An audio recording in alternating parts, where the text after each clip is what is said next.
So back in early 2019, pre-COVID time, of course, we had must be one of the most memorable experiences that we ever enjoyed to collect content over the years, and even till today, I feel like that marks a very big milestone because it has opened quite a huge floodgate to how we do content till today. So back in February 2019 was the time when we went to Changlun, Kedah to uncover the what we call the content project was called the JDM Aging Chamber, owned by Tony Lim, a friend of ours who we've known for actually much longer than that. I think since 2011, 2010, I think around there. It was a long-established relationship. Yes, we knew Tony back when Blue Jackets was very active. So at the time, I remember when I first met him was when he had a 997 GT3 RS. It's a signal green 997.1. And I think he had a couple of cars as well, supercars. I think Ferrari Scuderia, BMW M5 at the time. But to our memory, prior to him having all these supercars, actually he was a big JDM guy. Yeah, he was a very big JDM guy. He used to run drag races from a workshop in Kedah. Then he used to open a workshop in Sunway in the early mid 2000s. So that sort of like established his love for cars. So when we fast forward a couple of years much later, he sort of got out of the supercar game and came into the JDM game again. At that time, and in 2019, we were kindly enough to be invited by Tony, because Tony contacted Malik Shami, another car spotter and very close friend of ours as well, who was trying to see how we can arrange a time during Chinese New Year at the time to shoot all his collection in Kedah.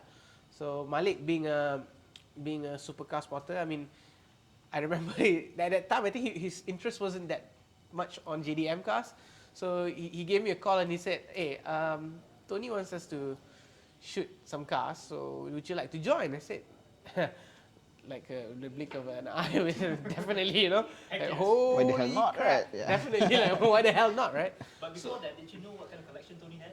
Yes. Tony had been collecting some cars prior because he bought some of these cars through a friend of ours as well. It's a very closely knitted circle in Malaysia, as we all know. So we knew that he got a DC2 Type R at the time. That was, I think, his earlier purchases with an EG6 SIR. And then slowly after that, found out that he picked up an NSX Type S, M3 CSL, E46 M3 CSL. And then just before we went to Changlun was about the time when he just picked up his 34 GTR V-Spec 2 NER, which is a very special car. Tony actually, in the mid-2000s, he was a big Skyline guy. He used to run something like a 800 horsepower R33 I think GTR. he was one of the first guy to build a drag spec 800 horsepower, 8 to 900 horsepower R33 GTR back then in Sunway. Yeah, so his love for JDM cars actually flowed it's deep in his blood, you see. It's always been there. So when we were invited by him and Malik as well, so we took the drive during Chinese New Year. After all, we're not celebrating Chinese New Year for our team. Most of our teams are Malays anyway. At that time, of course, Rickman was also around, and he was I remember particularly he was very sad because he was in Ipoh and he couldn't join for the trip. But yeah, so during Chinese New Year, we took a trip to Changlun, which is definitely one of the most memorable content collection experiences we ever had. That was definitely something different. Was there any particular reason why it stood out for you? Let's be honest, I think it's got to be the cars. The opportunity to be able to spend time with 6 very, very clean spec, very beautiful and very perfect and unadulterated JDM cars was it's a different kind of experience that we haven't actually experienced at the time. So if we pick up our memory again, if you pick my memory again, at the same year as well, we did Outer Speed Neat Fest in 2019, and we did the Modern Classic Hall. But actually, the one that really established our idea to pop up and bring out that car show was actually shooting Tony's collection, because we spent time traveling, and while in Malaysia the car scene is all, I guess, moving into modification and trying to make the car go as fast as it can over the years, in Japan, in Australia, in the US as well, the culture has changed and shifted at that time. There was a bit of a turning point in around 2017, 2018, because that was when the appreciation for JDM cars were moving up. And what I mean by appreciation is, of course, in terms of value, because people from Hong Kong, people from Australia, people from US were slowly trying to hunt these cars down and bring them back to their home countries, because they didn't have the opportunity to own these cars. And of course, US being a big influence to that, with the 25 years import law reopening and opening for some of the cars like the 32, the 33s, and of course the 34 moving to that date now. That was really, I guess, in a way, that's one of the reasons why people stopped playing with JDM cars and modifying them, but rather restoring them to its original outlook, original engine from day one when it was launched. So Tony, having experienced the JDM all-out modification in the mid-2000s, early and mid-2000s, he wanted, after coming back from the supercar generation, he wanted to re-experience what it was like to really own a JDM car from the early 90s. What was it like if you were to come into a showroom and to pick up a R32 GTR, for example, or an NSX. That was his experience, and I guess this played a big influence on, I guess, as well, from overseas, which really played a big role in these cars and was, I guess, in a way, the starting point in Malaysia as well for a whole new culture. Yeah, this, I believe, was one of the reasons why this was one of the most memorable experiences we had for Content Collection Project. Yeah. So I remember we left KL around, I think, 4 a.m. in the morning. Just before Subuh. Just before Subuh. So I remember I was driving my Jazz, and then Zach was there as well. He had his FD2R at the time. And we were quite excited to drive up to Changlun, but not really expecting much. I guess in a way we just wanted to spend some time with cars, as we have many years before. So upon arrival, I remember we arrived in Changlun around 9 a.m. I think we had breakfast. And it was the best roti canai we ever had. Okay, that's a whole, I could do a whole episode just on the roti canai. I guess we should do a road trip somewhere in the future. The moment we can, we will, because I really want to have that roti canai. But it's completely out of the whole topic. No, actually we should talk about that roti canai, because that's one of the highlight of the trip. That's it.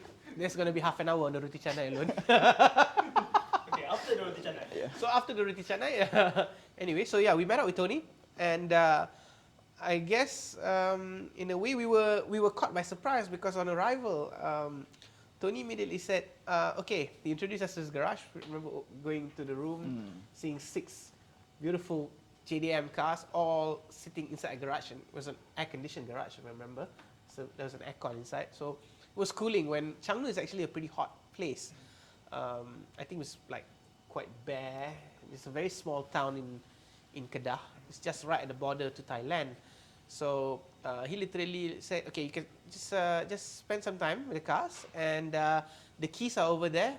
If you guys want to go out later and do some shoots down the road, about 20 minutes from here, there's a very nice driving road. So yeah, you guys can go and do that. So it was just like, oh, okay. You sure? Nobody at that time has really entrusted us with cars per se like that. I mean, we deal with manufacturers. We take test cars over the years to review, which is normal. But cars like this, they cost 500,000-600,000 ringgit, and Easily. And I guess in a way, getting the experience to really spend some time not just around it but behind the wheel, was a completely different experience. Yeah. So I assume that you managed to drive at least more than one car on that occasion? There were a total of 8 cars there. 8 cars, yeah. 8 cars, so 6 JDM cars. So 32 GTR, 34 V-Spec Tuner, RX-7 Spirit R, Evo 8 MR, DC2 Type R, and then of course the M3 CSL, the E60, M5, yeah. M5 E60, and most importantly, my favorite car out of them all was the NA 1.5 NSX Type S. Okay, the experience is different for Khalis where he manages the cars, driving and all, but I think it's I wouldn't say complete opposite, but you have a different perspective of how the Changlun trip unveiled, especially on the last minuteness. Last minute project is not a surprise to our team because we always do things last minute. So we kind of prepared for the last minute. So It's not really something our clients want to hear. yeah. No, I mean passion project. When it comes to passion project, sometimes you never know. Tiba-tiba owner cakap, my car is ready tomorrow, so can you stuff like that. So we are always prepared. We exactly, yep. Especially for passion projects. So Tony's project is also a little bit of last minute thing, but the bigger challenge was that at the same time we were expecting one of our biggest shipment of merchandise from Bandung that time. I think if I remember correctly, it was our sweater. It was hoodie, yes, Yeah. hoodie. But we decided to set that aside and focus on the more time sensitive matters, which is that Tony's project. The second biggest challenge was when we head north. I think it was only about 4 to 5 people of us, 4 to 5 of us only. As you know, back then our team is very small. Then when we were there, let's say there was 5 of us, but 6 cars that we are going to shoot. So 5 people including the photographer? Yes, and the videographer. Yep. Yeah. So to make things worse, 2 of our team members cannot drive manual, and all 5 cars are manual. So we had to call for help from our crews, the remainder of our crews in KL, and luckily they are more than happy to help us drive the car, knowing what kind of cars that they are going to drive. So I think we had Aiman and Mio. Yeah, 3 of them drove immediately as soon as we called them from Aiman KL. as well, by the way. Aiman.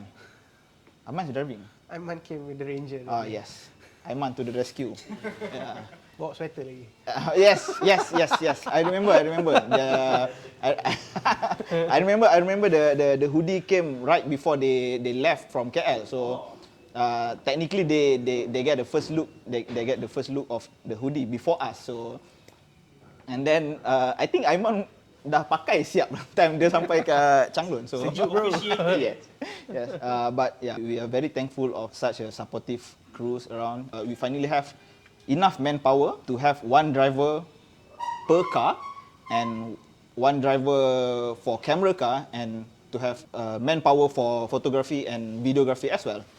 The next challenge was for the drivers to pick which cars, because Why is that a challenge? all 6 cars is basically our dream cars from our childhood. So when it comes to which car to drive, you cannot, like Khalid said, he always stick with the NSX because that is his dream car. So literally not everyone can drive the NSX because Khalid always hot that NSX. Like Zach, I've known Zach as a Honda boy for the longest time. But another fact about Zach is he likes R34 GTR. So he always keep that car for himself. So the 2 cars is already booked. Then the rest of the crews only have 4 cars to swap around with. But for me, I've been lucky enough to drive R34 GTR a couple of times. But I'm not really a Honda guy. So I think of the 6 cars, I think I enjoyed the most driving is the DC2 Type R. Surprisingly. So you're a Honda boy as well? Not really, because harga macam haram sekarang. The Honda boys in Malaysia is not really helping for me to achieve that satisfaction. VTEC tax. Yeah. Okay, I think that pretty much sums up the biggest challenge lah. But the smaller challenge is like, okay, we have never really set foot in the north part of Malaysia, Changlun, Jitra. So we don't really know where to shoot or which place that we are allowed to shoot. But luckily, Tony helped us a little bit in guiding us where is the nicest location to shoot around there. And lucky enough, we got the car to ourselves. So we actually use those 6 cars to scout the location to shoot those 6 cars.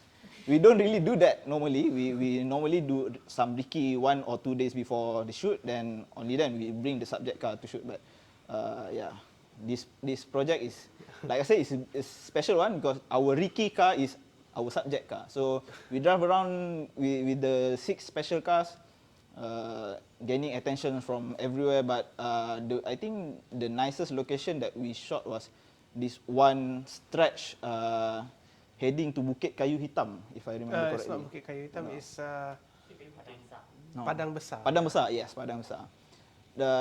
The place really reminded me of those outskirt New Zealand and Australian roads where there's literally nothing else other than just sawah padi. But of course New Zealand tak ada sawah padi, but kat sana, ya, Kedah sawah padi lah kan?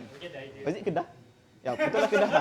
Perlis, Kedah. Perlis, ya, Perlis lah, Perlis. It's somewhere between Yeah, that Perlis. border, yeah. Yeah. So and we got the weather is very good that day. We got a very nice looking sunset, very fiery what we call it. Berapi lah orang cakap kan, Melayu. Fiery. Kan? Yeah.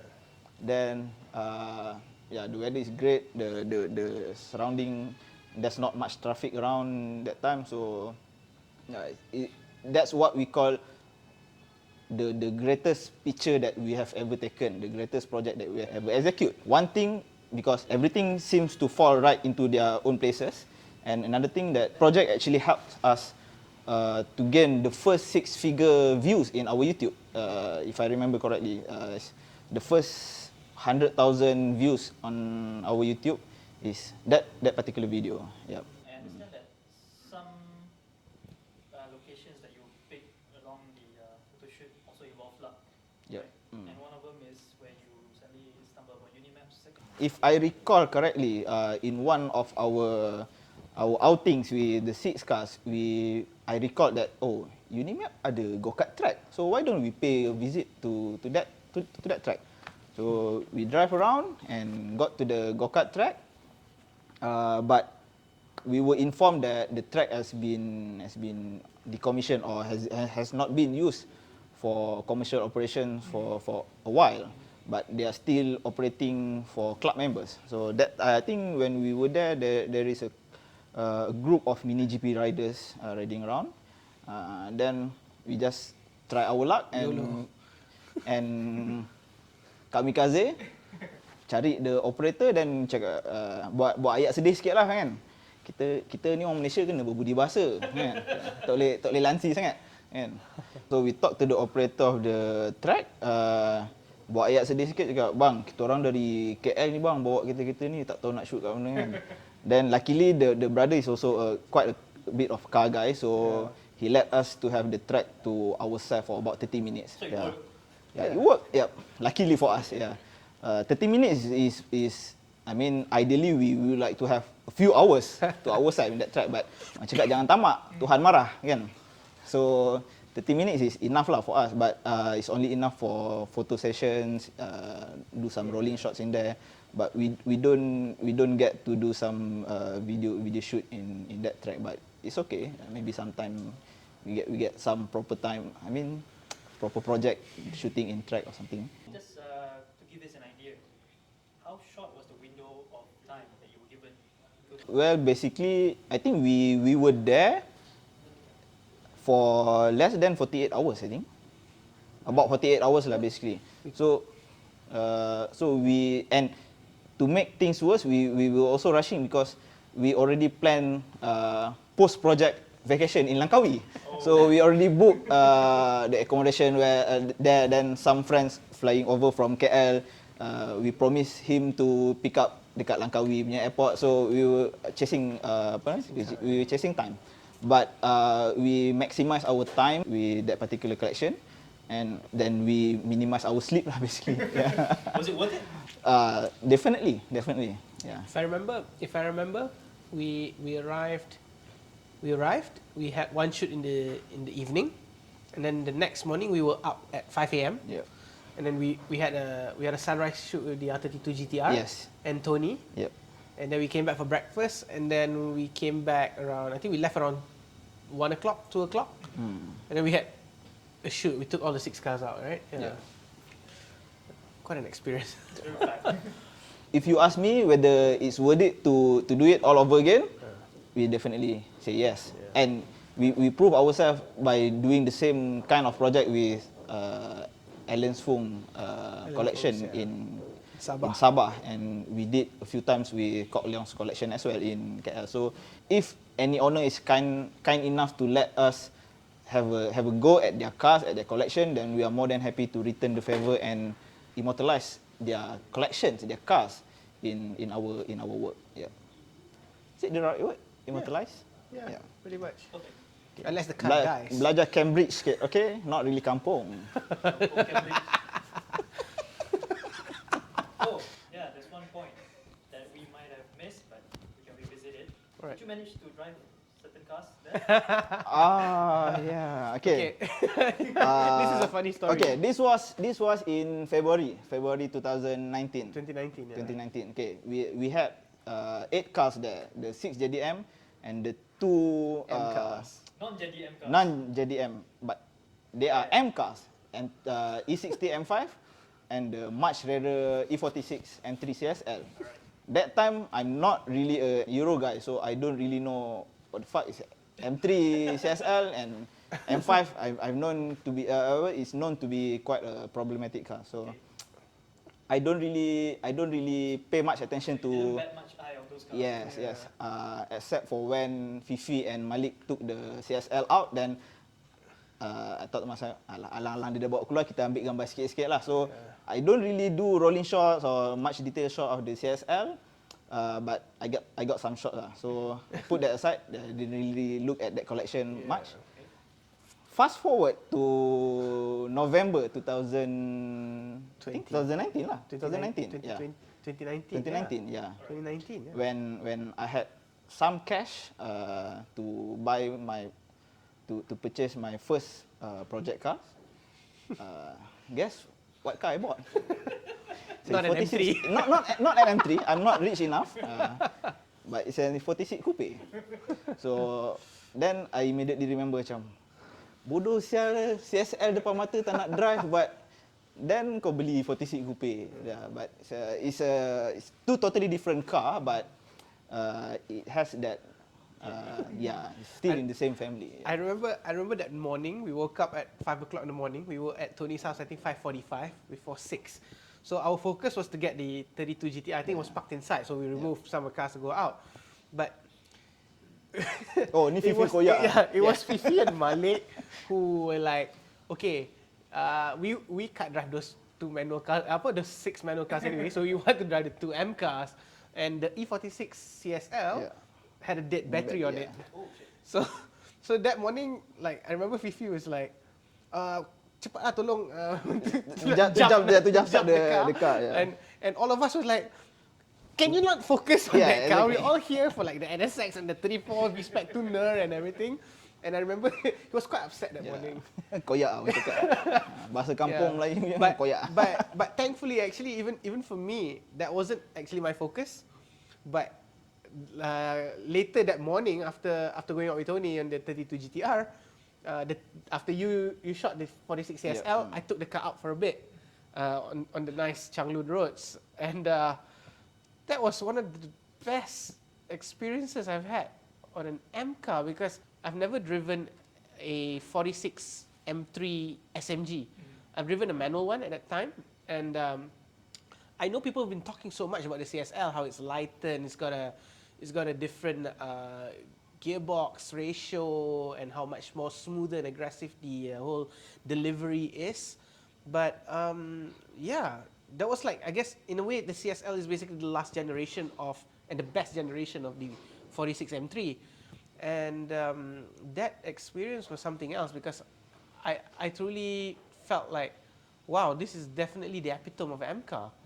And that being the last 6-cylinder at the time, before, of course, there was a V8, and then the M4 was turbocharged, so the last 6-cylinder N8 M3, the whole package sort of comes together very differently, and now I guess Zahid regrets it a lot because Whatever he said, does that add fuel to the fire? It hurts, but to think that the car is now sold to another close friend of Khalid's, to which I think we could have another go at the E46 M3 CSL. So it's not really a big loss. Fingers crossed. Yep. But definitely I'll pay a bit more attention to the CSL this time. So that's another NoEqual Inside story. If you like that story, do subscribe to our channel and stay subscribed, and of course click the bell button in order to get the notification for when our new episodes come. And hopefully we get to share more stories like this with you over the years through our journey with NoEqual.